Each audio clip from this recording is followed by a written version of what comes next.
تو وہ اپنا ضمیر نہیں بیچنا چاہتے، تو یہ پارٹی کی ذمہ داری ہے، جو پارٹی لیڈرشپ اس وقت باہر موجود ہے، جیلوں میں نہیں ہے، ان کی ذمہ داری ہے کہ جناب کچھ محنت کر لی جائے اور ارکان کا خیال رکھا جائے، کیونکہ یونٹی ہوگی تو بات چیت آگے بڑھ سکے گی اور سب کی عزت محفوظ رہے گی، پاکستان کا آئین بھی بچ جائے گا۔ عمران خان صاحب کی بہنیں جی عظمیٰ خان اور علیمہ خان، انہوں نے لاہور ہائی کورٹ میں پیٹیشن فائل کی تھی، کیونکہ آپ کو معلوم ہے کہ وہ جیل میں ہیں اور ان کو اریسٹ کیا ہوا ہے، اور ان کو ایک دن کا پہلے ریمانڈ دیا گیا، پھر 2 دن کا ریمانڈ دیا گیا، پھر جوڈیشل کر دیا گیا، اور ابھی تک ان کی درخواست ضمانت جو ہے وہ عدالت میں زیر سماعت نہ آ سکی، کیونکہ چھٹیاں ہیں، عدالتیں بند کر دی گئی ہیں اسلام آباد اور راول پنڈی کی۔ تو بہرحال انہوں نے لاہور ہائی کورٹ، ان کے بیٹے نے رجوع کیا تھا اور انہوں نے یہ پوچھا تھا کہ بتایا جائے کہ علیمہ خان اور عظمیٰ خان پہ کل کتنے مقدمات ہیں، اور آئی جی سے رپورٹ طلب کی تھی۔ لاہور ہائی کورٹ کے جسٹس علی ضیاء باجوہ نے علیمہ خان کے بیٹے شیراز خان کی درخواست پر سماعت کی تھی، اور بیرسٹر تھیں خود خدیجہ صدیقی صاحبہ۔ سماعت کے دوران جس سرکاری وکیل نے درخواست کرتے ہوئے کہا کہ ہمیں مقدمات کی تفصیل فراہم کرنے کے لیے مہلت دی جائے، اور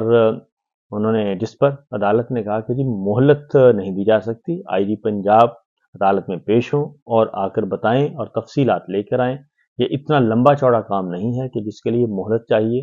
ایک ٹیلی فون کال پہ 15 منٹ کے اندر اندر یہ سارا ڈیٹا آئی جی آفس کو موصول ہو سکتا ہے، یہ کوئی اتنا مشکل کام نہیں ہے۔ تو اس پہ علیمہ خان صاحبہ اور عظمیٰ خان صاحبہ، جو کہ فی الحال اسلام آباد میں ہیں اور جسمانی ریمانڈ پر ان کو جوڈیشل کر دیا گیا ہے، جہلم کی جیل میں ان کو رکھا ہوا ہے، تو انہوں نے کہا کہ جی ان کو نشانہ بھی بنایا جا رہا ہے، ان کو گرفتار بھی کیا جا رہا ہے، تو لہٰذا استدعا یہی ہے کہ فی الفور اس کی تفصیلات کی جائیں۔ تو اس پہ جو ہے لاہور ہائی کورٹ نے پھر آئی جی کو کل 2 بجے کا صبح ہیئرنگ ہوئی، پھر 2 بجے کا وقت دیا گیا،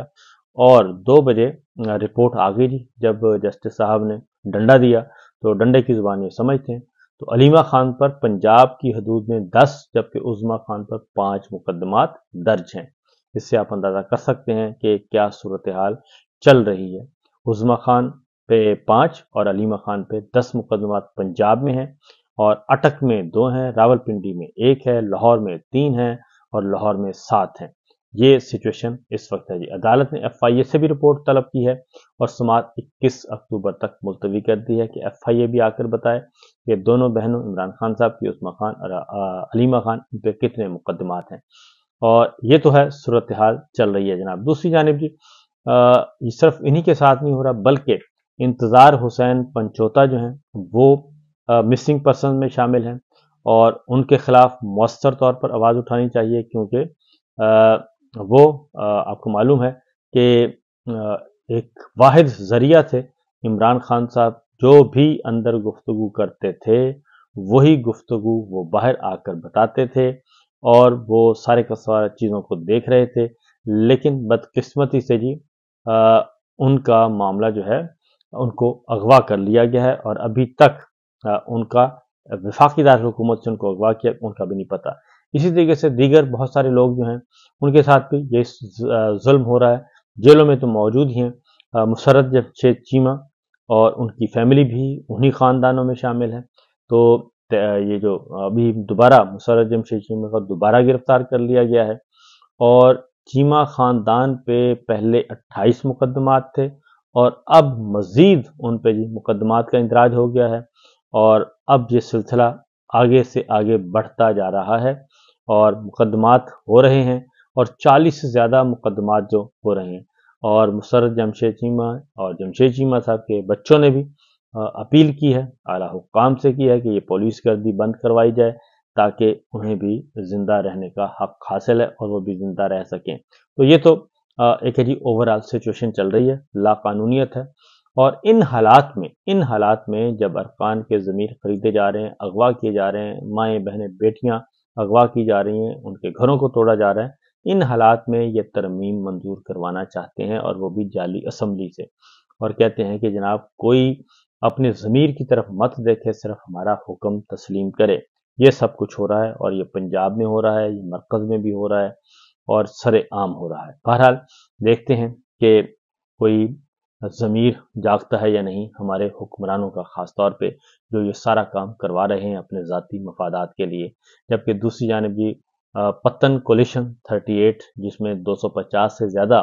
آرگنائزیشنز ہیں ان کی آواز ہے، اور پتن نیٹ ورک اور مزدور یونین بھی اس میں شامل ہیں، تو انہوں نے یہ جو آئینی ترامیم ہے اس کو کر دیا ہے ریجیکٹ، اور ان کا کہنا ہے پتن کے جو بیان آفیشیل ان کا سٹیٹمنٹ جاری ہوا ہے اس میں انہوں نے کہا جی آئین میں درج بنیادی حقوق کا تحفظ اور فروغ کے لیے یہ ادارہ قائم کیا گیا اور ہم اس پہ سول سوسائٹی کی طرف سے انہوں نے کہا کہ جی بہت زیادہ ہمیں کنسرنز ہیں، ہیومن رائٹس آرگنائزیشنز آئینی ترامیم کو رد کر چکی ہیں، اور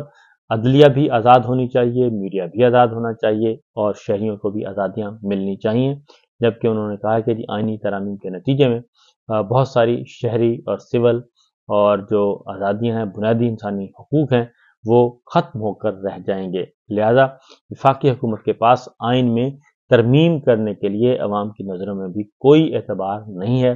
کیونکہ اسے فارم 47 کے ذریعے انتخابات کی انجینئرنگ کر کے، یعنی کہ انجینئرڈ الیکشن کے ذریعے جمہوری جو مینڈیٹ ہے اس پہ ڈاکہ ڈالا گیا تھا، اور اس کے نتیجے میں یہ سارا جعلی نظام قائم ہوا ہے۔ اس لیے پٹن نے کہا ہے کہ جناب یہ جو کچھ کیا جا رہا ہے یہ بالکل غلط ہے۔ پہلے انہوں نے مطالبہ کیا ہے کہ یہ پہلے سپریم کورٹ کا جو 22 جولائی 2024 کا فیصلہ ہے اس پہ عمل درآمد کیا جائے، پاکستان تحریک انصاف کو سیاسی جماعت تسلیم کیا جائے، مخصوص نشستیں ان کی حوالے کی جائیں، اور پھر سینٹ کا الیکشن نہیں ہوا خیبر پختونخوا میں، پارلیمان بھی ادھورا ہے، مخصوص نشستیں بھی باہر ہیں ابھی تک جو پی ٹی آئی کی ہیں، سپریم کورٹ کے فیصلے پر عمل درآمد نہیں ہوا، بہت کچھ نہیں ہوا، اور اس دوران اگر یہ ترامیم منظور کروانے کی کوشش کی جائے گی تو ان کی کوئی حیثیت نہیں ہوگی، اور سول سوسائٹی اور پتن کی طرف سے یہ کہا گیا ہے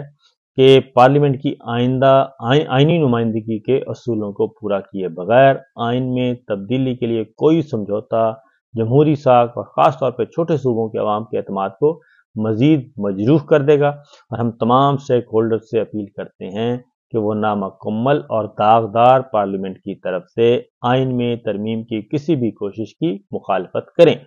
یہ بات ہے جو کہ عمران خان کہتے ہیں کہ جناب یہ ہونا چاہیے کہ ہم تو اس جعلی پارلیمان کو مانتے ہی نہیں، تو اس جعلی پارلیمان کے ساتھ ہم کیوں بیٹھیں اور کیوں ہم اپنا حصہ ڈالیں۔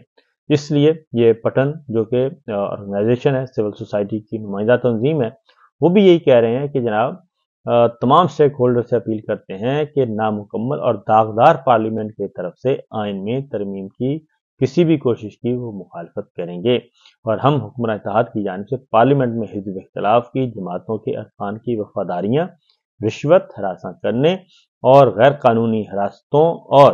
اغوا کے ذریعے زبردستی تبدیل کرنے کی جاری کوششوں کی بھی شدید مذمت کرتے ہیں۔ تو یہ ہے صورتحال جناب، دنیا جاگ رہی ہے، لیکن پاکستان تحریک انصاف کی قیادت ہے وہ مؤثر انداز میں اپنا نقطہ نظر بیان نہیں کر رہی۔ اجازت دیجیے، اللہ حافظ۔